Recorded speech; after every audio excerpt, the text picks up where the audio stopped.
తాకట్లో ఉన్న మీ బంగారాన్ని విడిపించి ఆ రోజు ఆన్లైన్ రేటుకి కొంటాం. Sharma gold company. Hi hello నమస్తే, this is Suvarna. Welcome to Suman TV. So 2025 సంవత్సరం కొంతమందికి మంచి జరిగింది, కొంతమందికి చెడు జరిగింది. సో ఏ సంవత్సరం వచ్చినా కూడా ప్రతి సంవత్సరం బాగుండాలని అందరూ కోరుకుంటూ ఉంటాం.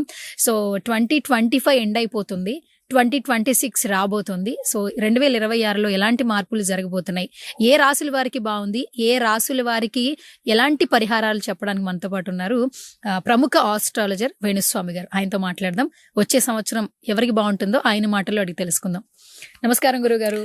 నమస్తే తల్లి. ఓం నమో వెంకటేశాయ. వెంకటాద్రి సంస్థానం బ్రహ్మాండే నాసికించిన వెంకటేశ సముదేవో న భూతో న భవిష్యతి.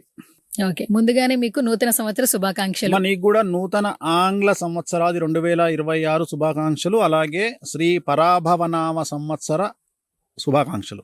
ఓకే, అంటే ఈ సంవత్సరం రాబోయే సంవత్సరం పేరు పరాభవనామ సంవత్సరము.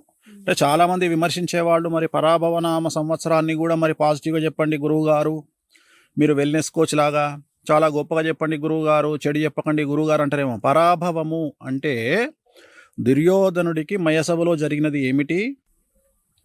పరాభవము. పరాభవము పరాభవము అంటే అవమానముతో కూడిన ఓటమి అని శాస్త్రం చెబుతోంది. వేణుస్వామి చెప్పట్లేదు. వేణుస్వామి శాస్త్రం ఏం చెప్తే చెప్తాడు. సో ఈ సంవత్సరం పేరే పరాభవనామ సంవత్సరము. సో దాన్ని బట్టి ఐమాక్స్ తెర మీద ఊహించుకోండి. ఐమాక్స్ తెర మీద. ఓకే, సో 2025 సంవత్సరం కొన్ని బానే ఉన్నాయి, బట్ కొన్ని సంఘటనలు అందరినీ కలిచివేశాయి. సో 2025 నేను నీకు ఇంటర్వ్యూ ఇచ్చిన. ఒకవేళ ఆ ఇంటర్వ్యూ కనుక చూస్తే నేను చాలా విషయాలు చెప్పిన. విమాన ప్రమాదాలని చెప్పిన, జరిగింది. ట్రైన్ ప్రమాదాలు చెప్పిన, వాహన ప్రమాదాలు చెప్పిన, బస్సు ప్రమాదాలు జరిగినాయి. అలాగే స్త్రీలలో క్రిమినాలిటీ పెరుగుతుంది అని చెప్పిన, జరిగింది. డ్రమ్ముల్లో మగవాళ్ళని చంపిర్రు, సిమెంట్తో మగవాళ్ళని చంపిర్రు, జరిగింది.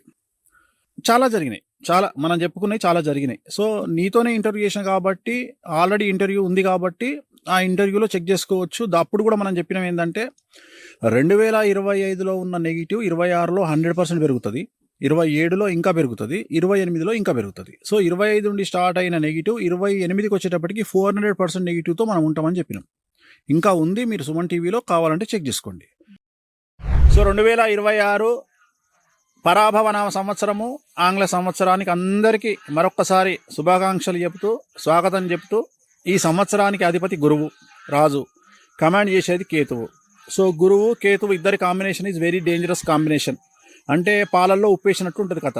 పాలు పాయసానికి పనికి వస్తాయి, ఉప్పు కూరకు పనికి వస్తుంది, కానీ ఆ రెండు కలిస్తే పాలల్లో ఉప్పు వేస్తే విరిగిపోతాయి. సో పరాభవనామ సంవత్సరం పేరే నెగిటివ్గా ఉంది. సో నేను చెప్పదలుచుకున్న పాయింట్ ఏంటంటే, ఈ సంవత్సర ఫలితాలలో ఫస్ట్ ఉండే ప్రాబ్లం ఏంటి అంటే, కొండలు, లోయలు, టూరిస్టు ప్లేసుల్లో సమస్యలు ఉంటాయి. జాగ్రత్తగా ఉండండి. సాధ్యమైనంత వరకు టూరిస్టు ప్లేస్లను అవాయిడ్ చేయండి. తీవ్రవాద చర్యలు ఉండొచ్చు, కొండ చర్యలు విరిగిపడవచ్చు, లోయల్లో ప్రాబ్లమ్స్ ఉండొచ్చు. అలాగే కేతువు కమాండర్ కాబట్టి ఈ సంవత్సరము దేవదత్తమైన ప్రాంతాల్లో, అంటే దేవుడు భక్తి ఎక్కడుంటుంది? చర్చు, మసీదు, గుడి, ఈ 3 ప్రాంతాల్లో ఉంటుంది. సో ఈ 3 ప్రాంతాల్లో జన సమూహం ఉన్న ప్రాంతాలను అవాయిడ్ చేయండి. జనవరి 1 వస్తుంది, పులోమని వెళ్ళిపోకండి. ఈ ఒక్క సంవత్సరము ముక్కోటి ఏకాదశి వస్తుంది, వెళ్ళిపోకండి. ఏదో ఫెస్టివల్ వచ్చింది, వెళ్ళిపోకండి. సాధ్యమైనంత వరకు జనాలు లేనటువంటి దేవాలయాలకు వెళ్ళండి. ఉదాహరణ, విపరీతంగా రద్దీ ఉండే దేవాలయం కంటే ఖాళీగా ఉండే దేవాలయానికి వెళ్తే ఒక బ్రాహ్మణుడు బ్రతుకుతాడు, ఒక దేవాలయం బ్రతుకుతుంది. సో అలా వెళ్ళండి. ఈ సంవత్సరం నార్త్ ఇండియాలో తొక్కిసలాట జరిగే అవకాశం ఉంది. నేను మాట్లాడేది దైవికమైన ప్రదేశాల్లో, అది గుడి కావచ్చు, లేదా పుష్కరాలు కావచ్చు, లేదా జన సమూహం భక్తిభావం ఉండే ప్రదేశాల్లో కావచ్చు. జన నష్టం, ప్రాణ నష్టం, ఆస్తి నష్టం ఉంటుంది ఈ సంవత్సరం. అలాగే తీవ్రవాద చర్యలు ఉంటాయి, అలాగే అగ్ని ప్రమాదాలు బద్దలైతాయి. అలాగే ఈ సంవత్సరం తెలుగు రాష్ట్రాల్లోని నదులు పూర్తిగా పారుతాయి. 3వ ప్రమాదిక హెచ్చరిక జారీ చేస్తారు. ఈ సంవత్సరం ఆడవారి చేతిలో మరణించే మగవారి సంఖ్య లాస్ట్ ఇయర్ కంటే ఎక్కువగా ఉంటుంది. అలాగే ఆడవారికి ఈ సంవత్సరం విపరీతమైనటువంటి రాజయోగం ఉంటుంది. ఈ సంవత్సరం మరీ ముఖ్యంగా మగవారి కంటే సంపాదన రూపంలో ఆడవారు నెంబర్ 1 పొజిషన్లో ఉంటారు. అంటే ఇంట్లో మగవాడు 50,000 సంపాదిస్తే ఆడవాళ్ళు 60,000 సంపాదిస్తారు. ఉద్యోగపరంగా కావచ్చు, వ్యాపార పరంగా కావచ్చు, ఏ రంగంలో తీసుకున్నా ఈ సంవత్సరం ఆడవాళ్ళు తోపులు అని చెప్పాలి, గురువు కాబట్టి. సో అంటే ఆడవారి మీద బ్రతికే మగవారి సంఖ్య ఈ సంవత్సరం ఎక్కువ ఉంటుంది. ఓకే, అంటే ఒక ఇల్లుంది, ఇంట్లో భార్య 60,000 సంపాదిస్తే భర్త 30,000 సంపాదిస్తాడు ఈ సంవత్సరం. అంటే భార్యకు ప్రమోషన్ రావచ్చు, డబ్బులు ఎక్కువ రావచ్చు. సో అలా ఈ సంవత్సరం ఎక్కువగా ఉంటుంది. సో అందుకని అభివృద్ధి కదా, అది మంచిదే కదా. సో అలాగే ఈశాన్య రాష్ట్రాలలో ఈ సంవత్సరం కర్ఫ్యూ విధించే అవకాశం ఉంటుంది, అల్లర్లు జరిగే అవకాశం ఉంది. అలాగే కొన్ని నార్త్ ఈస్ట్ కంట్రీస్లో ఈ సంవత్సరము జల ప్రళయాలు వచ్చేటువంటి అవకాశం ఉంది. అలాగే ఈ సంవత్సరం విశ్వంలో కానీ ప్రకృతిలో కానీ పెను సంచలనాలు మనం ఇంతకుముందు చూడనటువంటి సిచ్యువేషన్లు చూస్తాము. మరీ ముఖ్యంగా ఈ సంవత్సరం కరెంట్ ఆగిపోయే అవకాశం ఉంది కొన్ని రోజుల పాటు. అలాగే నెట్వర్క్ ఇంటర్నెట్ ఆగిపోయే అవకాశం ఉంది. ఇది మనం ఈ జనరేషన్లో చూడడం ఫస్ట్ టైం. ఇలాంటివి జరిగే అవకాశం ఉంది. సో ఇలాంటివన్నీ ఈ సంవత్సరం ఉన్నాయి. అలాగే సౌత్ ఇండియాకు సంబంధించి, సౌత్ ఇండియా అంటే 5 రాష్ట్రాలలో ఏదో ఒక రాష్ట్రంలో ముఖ్యమంత్రి మారే అవకాశం కనిపిస్తూ ఉంది. అలాగే తెలుగు ఇండస్ట్రీకి సంబంధించి, సినిమా పరిశ్రమకు సంబంధించి కొన్ని సంచలనాలు ఉంటాయి. ఈ సంవత్సరానికి సంబంధించి సింహరాశికి సంబంధించిన ఒక హీరోకు సంచలనాలు జరగబోతూ ఉన్నాయి. అలాగే దక్షిణ భారతదేశానికి సంబంధించినటువంటి ఒక హీరో చాలా లేటు వయసులో, అంటే గ్రే డివోర్స్ అంటారు కదా, గ్రే డివోర్స్ తెలుసు కదా, తెల్లగడ్డం వచ్చినప్పుడు డివోర్స్, గ్రే డివోర్స్ ఇచ్చి వేరే అమ్మాయిని పెళ్లి చేసుకునే అవకాశం ఉంది చాలా లేటుగా. అలాగే చాలా సంచలనాలు బయటపడతాయి ఈ సంవత్సరం. అంటే ఇంకొకటి అంటే ముఖ్యమైన విషయం ఏంటంటే, ఇప్పటి వరకు మీడియాకు తిరుగులేదు అనుకునే స్టేజ్ నుండి మీడియాలో ఉండే వ్యక్తులను కూడా ట్రోల్ చేసేటువంటి స్థాయికి మీడియా వెళ్తుంది. అంటే మీడియాలో ఉండే వాళ్ళు కూడా ట్రోల్ కాబడతారు. జనరల్గా మీడియా ఉండే వాళ్ళని ట్రోల్ చేయరు, ఎందుకంటే ట్రోల్ చేసేదే మీడియా కాబట్టి జనాలు మీడియా ట్రోల్ అవుతారు. కానీ ఫస్ట్ టైం మీడియాలో ఉండే వాళ్ళు ట్రోల్ అవుతారు ఈ సంవత్సరం. ఎందుకంటే మీ అనేటువంటిది సింహరాశి, సింహరాశికి అష్టమ శని ఉంది, వ్యయంలో గురువు ఉన్నాడు. కాబట్టి మీడియాకు ఈ సంవత్సరం సమస్యలు ఉంటాయి.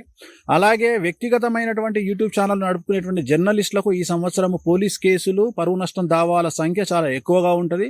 వాళ్ళ మీద ఏమంటారు దాన్ని, సోషల్ మీడియా కేసులు పెట్టేటువంటి అవకాశం ఉంటుంది.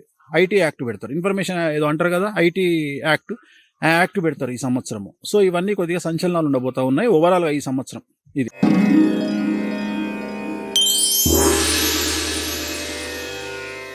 అయితే మిథున రాశి వారికి ఏ విధంగా ఉండబోతుంది ఈ సంవత్సరం? సో మిథున రాశి ఈ సంవత్సరం 2026, ఇంగ్లీష్లో జెమిని అంటారు. మృగశిర 3, 4, ఆరుద్ర 1, 2, 3, 4, పునర్వసు 1, 2, 3, ఆదాయం 8, వ్యయం 11, రాజపూజ్యం 1, అవమానం 7. ఈ సంవత్సరం కనుక తీసుకున్నట్లయితే మిథున రాశి వారికి 100కి 100% అనుకూలంగా ఉంది. పట్టిందల్లా బంగారంగా ఉంటుంది. విద్యార్థులకు, వ్యాపారులకు, ఉద్యోగస్తులకు, కళాకారులకు, క్రీడాకారులకు, రైతులకు, రాజకీయ నాయకులకు, స్త్రీలకు అసలు తిరుగులేనటువంటి పరిస్థితి. అవివాహితులకు వివాహ యొక్క సూచనలు, సంతానం లేని వారికి సంతానము, ఉద్యోగం లేని వారికి ఉద్యోగము, విదేశాలకు వీసాలు, రైతులకు 2 పంటల దిగుబడి రాబడి బాగుంటుంది. సో వ్యాపారస్తులకు అనుకూలంగా ఉంది. ఉద్యోగస్తులకు ట్రాన్స్ఫర్స్ ఉంటాయి, ప్రమోషన్లు ఉంటాయి. అసలు పట్టిందల్లా బంగారంగా ఉంటుంది. స్త్రీలకైతే మీరు ఇంట్లో ఏది చెప్తే అదే నడుస్తుంది. సో అంత అనుకూలంగా ఉంది. వీళ్లకు రెమెడీసే అవసరం లేదు, అంత 100% టాప్లో ఉన్నారు. పట్టిందల్లా బంగారంగా ఉంటుంది మిథున రాశి వాళ్లకు. గురుగారు, కొన్ని రాశుల్లో మీరు ఒకటి బలంగా చెప్తున్నారు, నలుపు రంగు వస్తువులకు దూరంగా ఉండండి, నలుపు కార్లకు కూడా దూరంగా ఉండండి. ఎవరైనా కారు కొనాలంటే ముందు వైట్ లేదా బ్లాక్ ఎక్కువగా ఇష్టపడుతుంటారు. అందుకనే అంటే జనరల్గా మనం యాక్సిడెంట్ చూస్తే సర్వైవింగ్ రేటు బ్లాక్లో చాలా తక్కువ ఉంటుంది. అంటే యాక్సిడెంట్ అయి బ్రతికే వాళ్ళు వేరే కలర్స్లో చాలా ఎక్కువ ఉంటారు. 100 మంది బ్రతికారనుకో 90 మంది వేరే వేరే కార్లలో ఉంటారు. కానీ నలుపు రంగు కార్లలో బ్రతికిన వాళ్ళు చాలా తక్కువగా ఉంటారు. అంటే జాతకరీత్యా నలుపు అనేది అది కరెక్ట్ శుభసూచకం కాదు మనకు. అంటే నేను అనేది కలర్ల పరంగా. ఇప్పుడు 13 నెంబర్ అనేది న్యూమరాలజీ పరంగా నెగిటివ్ నెంబర్. 13 అంటే 13. సో జనరల్గా మనకు ఫ్లాట్లలో 13 అనేటువంటి ఫ్లాట్ ఉండదు. నువ్వు ఎక్కడనవో 13 ఇంటి నెంబర్ 13 అందుకనే తీశారు హర్రర్ మూవీ. 13 అనే నెంబర్ ఏ ఇంటికి ఉండదు, నెగిటివ్ నెంబర్ అది. అట్లనే నలుపు అనేది కూడా నెగిటివ్ కలర్. కొంతమందికి వచ్చేస్తుంది. శని బాగా ఉన్నాడు అనుకో, ఉదాహరణ శని కుంభంలో, మకరంలో ఉన్నాడు, సింహంలో ఉన్నాడు, లగ్నంలో ఉన్నాడు, అలా ఉంటే శని మంచిగా ఉంటే, శని 10, 11లో ఉంటే వాళ్ళు నలుపు రంగు కార్లు వాడితే చాలా మంచిది. కానీ శని కొన్ని నెగిటివ్ ప్లేస్లో ఉండే వాళ్లకు నలుపు రంగు దూరంగా ఉండాలి, లేదంటే వాహన ప్రమాదాలు జరిగే అవకాశం. థ్యాంక్ యూ గురుగారు. ఓం నమో వెంకటేశాయ.